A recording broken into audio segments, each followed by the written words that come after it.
Hello once and again to the following episodes of esports changes and roster moves. We're starting with NA. In NA we're coming to a close, I think. This is probably the last bit of NA we're going to see. Most of the moves have been made, most of the contracts have been extended, and nearly everything is set in stone as of now. I think in the following days I'm going to make a whole review of NA's region as a whole with all the new teams, how the teams have developed and redeveloped in some cases. You have to look forward to that, it will be probably very awesome. But now getting in set changes, starting with Immortals. It was rumored that they're getting an Oceanian bot lane in Reese and Isles, but now they have got Reese as rumored, but in the support position they are actually able to get Destiny. So Destiny was a heavily favored support player from the Oceanian region a few years ago. He spent this year at Origin, which was not really good. Origin had a very poor year. As such, Destiny is not that hyped anymore, but probably still a good player.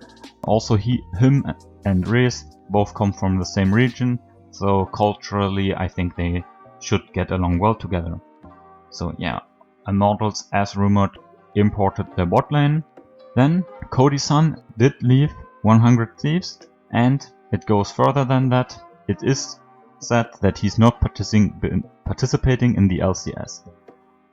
This could mean that he's moving to the LEC, but that's very unlikely. So yeah, we're going to miss out on him.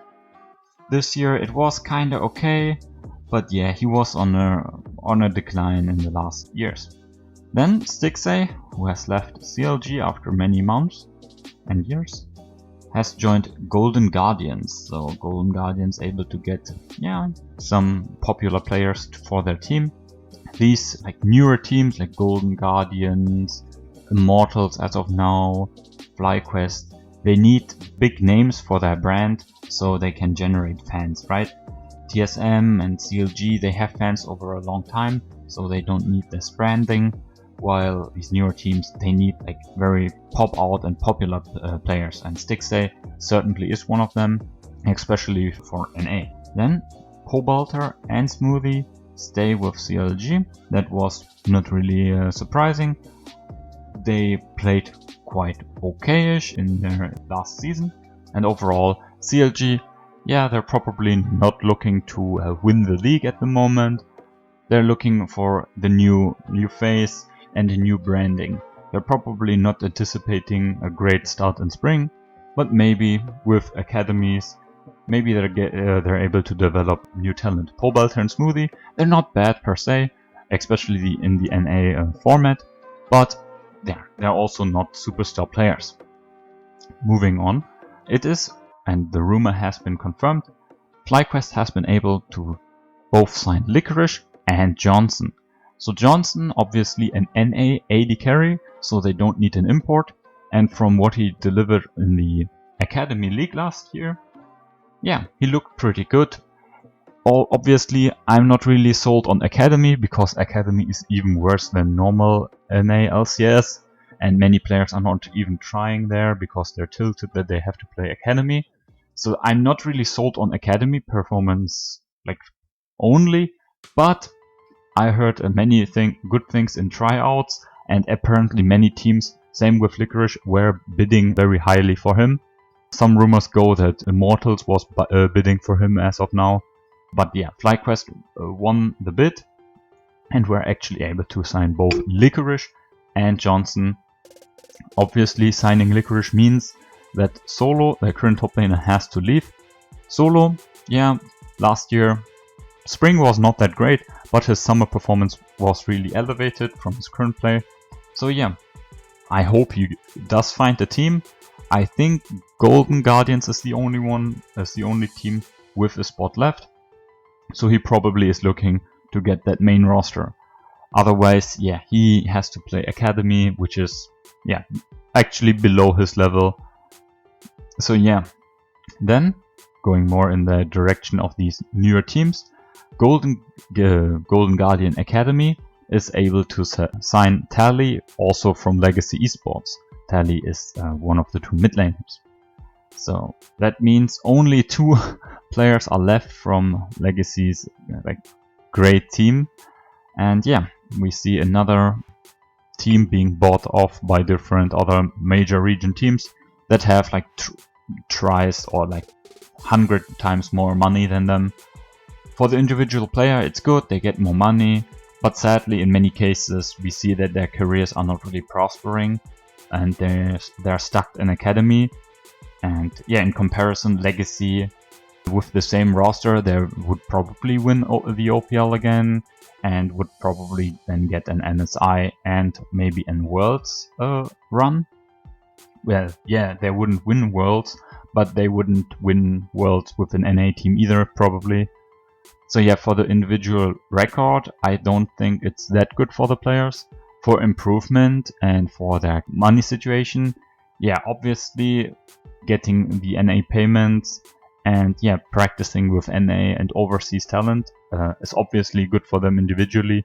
But yeah, they're not going to get the main roster spot in many cases, and they're not going to go to Worlds either. So it's actually quite sad. Like we saw a similar story with Levi from Gigabyte Marines. He left for NA. Yeah, he got some spotlights and yeah, he got some plays. But yeah, most of the time he was stuck in academy. Obviously for him, especially the language barrier was a really great issue. Yeah, and now back in Vietnam with his old team. Yeah, they nearly won the VCS League again against a very strong Flash Wolf. Not Flash Wolves, Team Flash, sorry. So yeah, I think leaving your regional league is not really the best option in terms of Worlds appearances. But obviously, if you're looking to make the cash, yeah, it's understandable.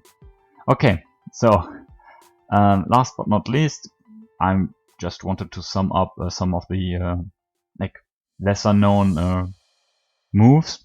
Golden Guardians and FlyQuest, obviously newer teams, and as they haven't really proven themselves way too much. I mean, FlyQuest had 2 final appearances last year, which is actually very good. But yeah, their budget is still very small, and yeah, signing 1 or maybe 2 great NA level players, like for example Licorice and Johnson, yeah, they have to, let's say, buy some unknown or not proven players yet to fill their rosters. So I'm not going over these, but yeah, they're not really known. Maybe they're good, I mean they won't buy bad players, but yeah, with a limited budget and already so much spent, yeah, we have to see what these fresh and new players bring to the table. In terms of rumors, it is, I think I've heard some sources say that Sword Art Tour TSM is confirmed as of now. I have other sources saying that it is not confirmed, so I'm not too sure about this one. But yeah, the Sword Art 2 TSM one is very much relevant at the moment. So, leaving NA behind, going to Europe. So Inspired, Larsen and Hans Sommer will stay with Rogue for the 2021 season. So yeah, that's obviously a good move. After Finn leaving, it was kinda up in the air if Rogue as well as Fnatic, right, would also collapse. And yeah, luckily for them, I feel they did not. Yes, Rogue was one of the very memed upon European teams. That also was kind of a humiliation for them, getting 4th in groups behind PSG and Daewon and JDG. So yeah, everyone was expecting 3rd. I mean, they were the regional league finalist, or the best team in the regional season. And then yeah, in playoffs it was kind of meh for them, but still they had high expectations for Worlds. Yeah, not winning it, but at least getting out of groups. Then the groups were drawn, and yeah, it was kind of meh. But still, 3rd was, at least 3rd was their goal. And yeah, getting 4th below a wildcard region team. That's kinda bad. It's not as bad as Mad Lions, right? But still another humiliation for Europe in a sense. So yeah, seeing them not collapse because of that and try again, because what they showed in spring and summer certainly looked kinda good in some cases. Yes, other teams were playing worse than they should have, but still, Rogue had something going on there, and yeah, I'm glad to see that they give it another shot. Lastly, Niski joins Fnatic, so yeah, this means to nearly 100% that Nemesis is leaving the team. So in NA, if I remember correctly, there are a few open mid lane spots, and yeah, Nemesis also, he's probably not that expensive as a player.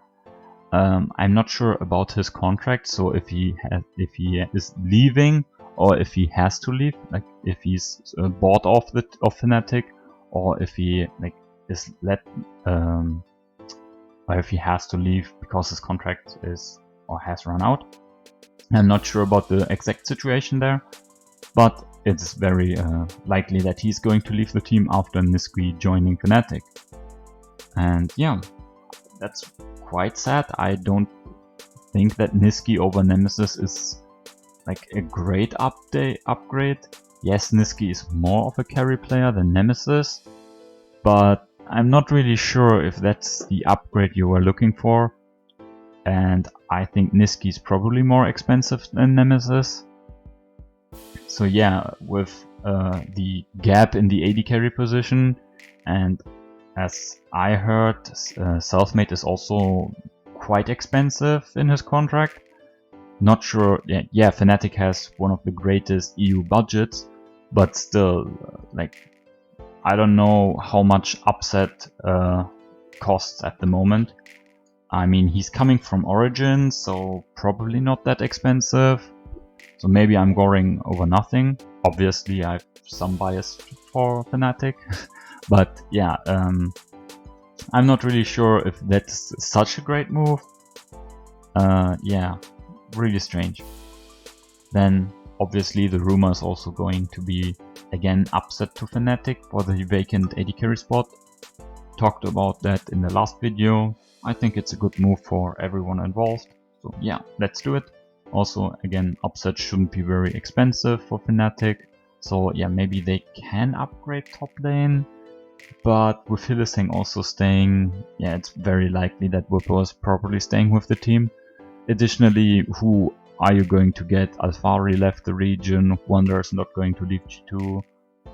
And yeah, are you going to get an import from Korea or from Turkey? Armut has not joined the team as I remember. So yeah, I'm not really sure what's Fnatic's plans for the next year. And where Nemesis was being developed as some kind of like second phase for the team and with all the content they were producing. But yeah, now he's also leaving the team, so now like who's the face of Fnatic, who's their main franchise player? I guess something like that takes time, but yeah, I'm really surprised by this move. But then again, leaving Europe behind us and moving to Asia, especially Korea. So in Korea there were a lot of things going on, especially with T1. Going over that first. So Gumayoshi's contract is extended with T1. If you didn't know, that's the AD carry. He played in the regional qualifier, regional qualifier, not really sure, against Afrika. And then in the next round he was the one who lost with T1 against Genji.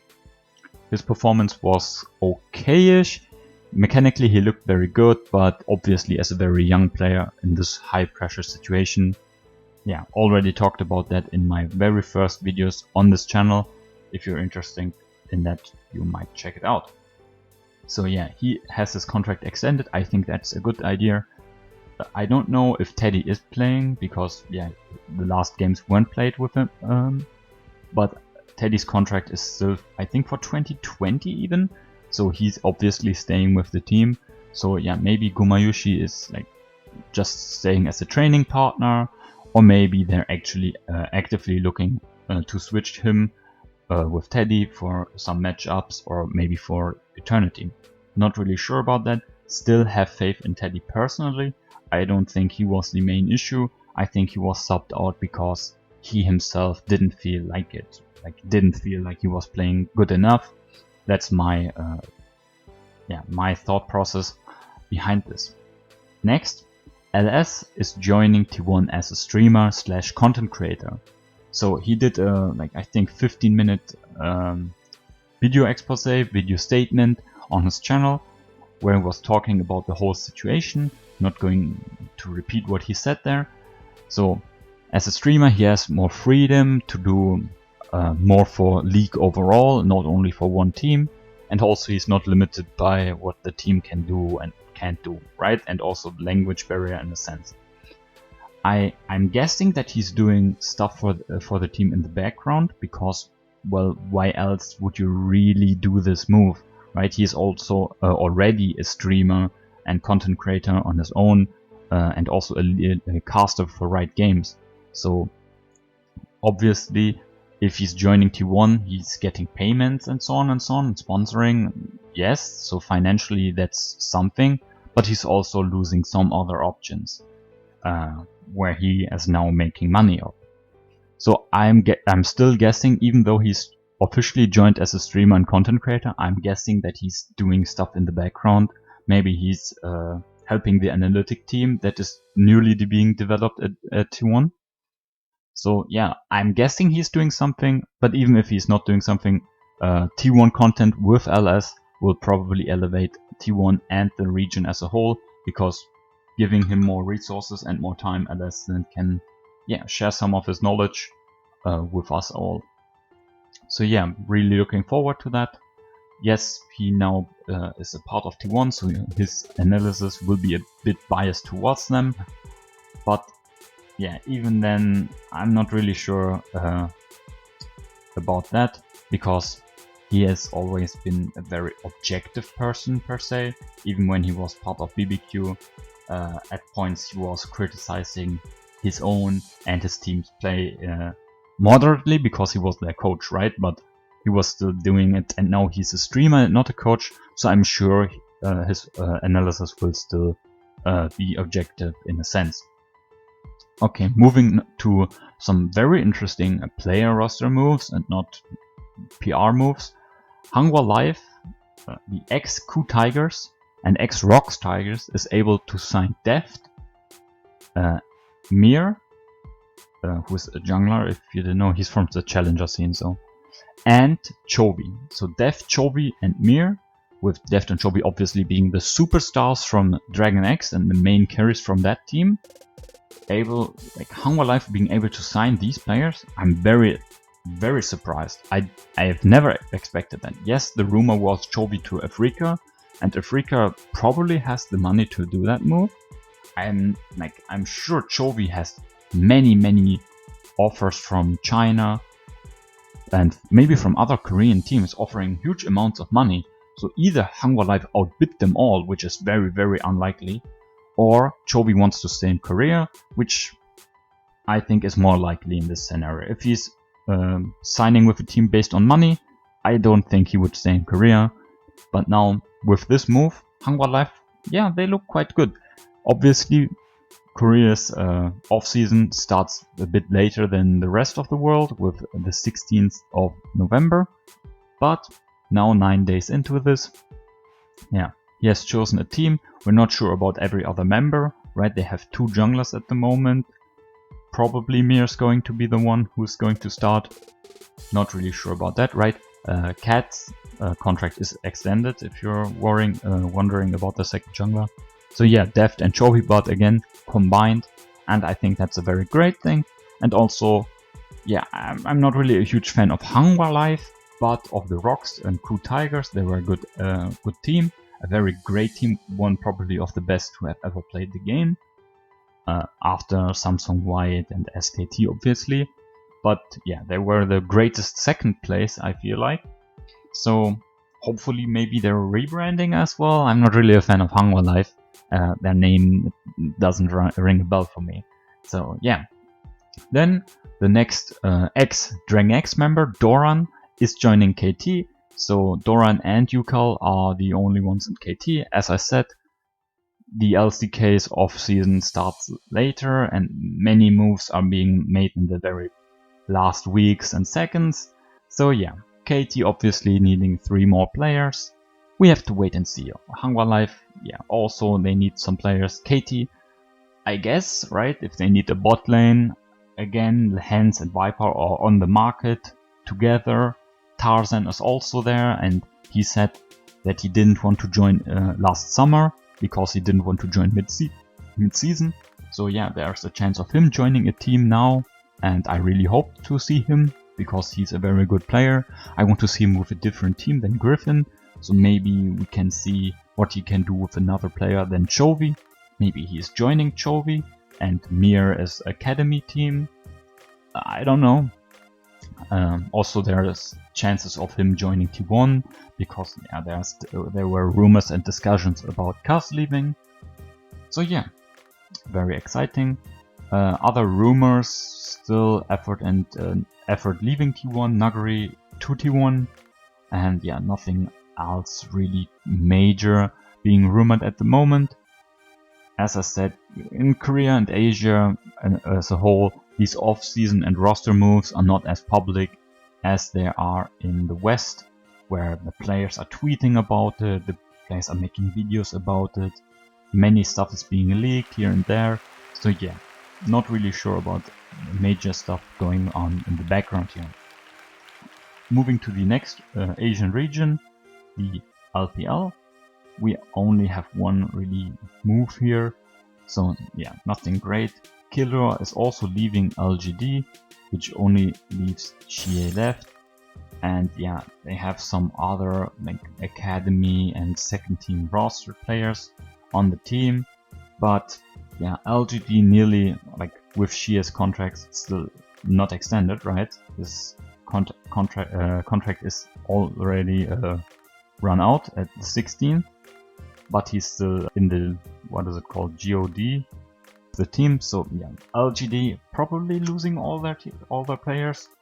Yeah, that's very tragic. But yeah, that's also a chance for everyone else, for themselves to get a new roster, for everyone else to pick these talented players up. I mean, Xie, Killua, Peanut, yeah, they're very good. Kramer, he's set to go back to Korea if I remember correctly. But yeah, many players on the market at the moment. Maybe if there's nothing major going on till Sunday, I'm going to make a video about the major players that are free at the moment and available for teams to pick up. Yeah, we have to wait and see how this is going. In the department of rumors, still the rumor of Scout leaving for Korea, either Genji or KT, but this is just reinforced and there's nothing majorly new as far as I've heard.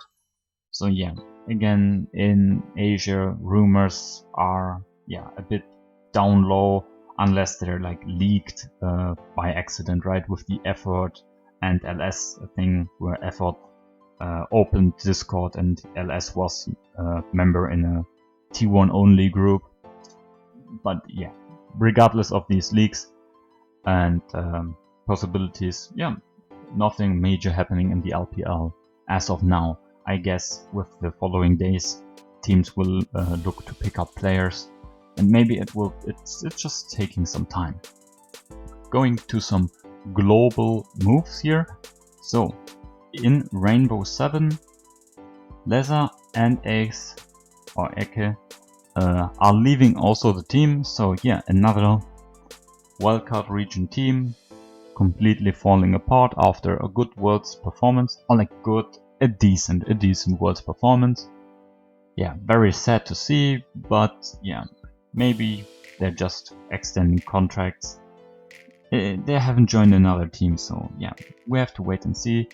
The LM, what's it called? The LLL, this Mexican region. Yeah, it's not really all that great in the last years, with Jose Deodo now joining the NALCS.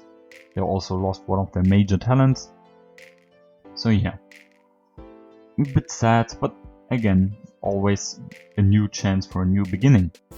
Then for Brazil, a very more sad but expected move. So Kami retires from pro play, and yeah, he's like the mid laner in brackets from PNG. He wasn't really playing all that much since I think 2017. So yeah, he was more of their face and icon, and more of a streamer for the team.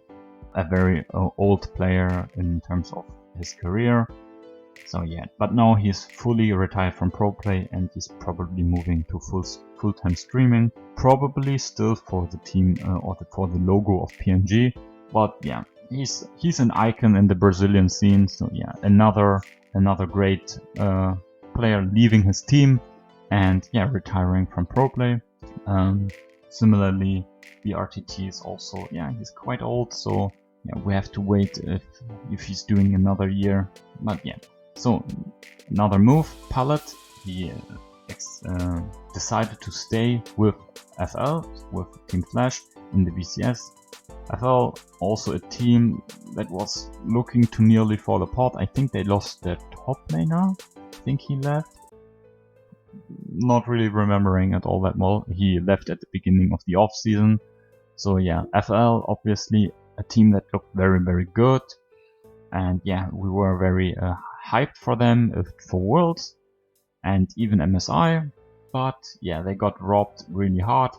There was no MSI, and yeah, the BCS was obviously the region not able to go to Worlds this year, which is very, very sad. So yeah, Flash FL had 2 opportunities to participate internationally, and yeah, to prove that it's not only Gigabyte Marines. So yeah, for them not getting this opportunity and the players still leaving the team after actually having a successful year, I'm not really understanding this unless like you need the cash money. But even then, like, honor is eternal, cash money is, yeah, it's just on your bank account. Anyway, it's their decision, so Pilot is staying with the team, that's the AD carry. So yeah, securing that as well. Lastly, another person leaving Supermassive, it's Bululu, so only Zeitnot left. Yeah, what a fucking disaster. So the whole, 5 people left the team, the coach and every player besides Zeitnot.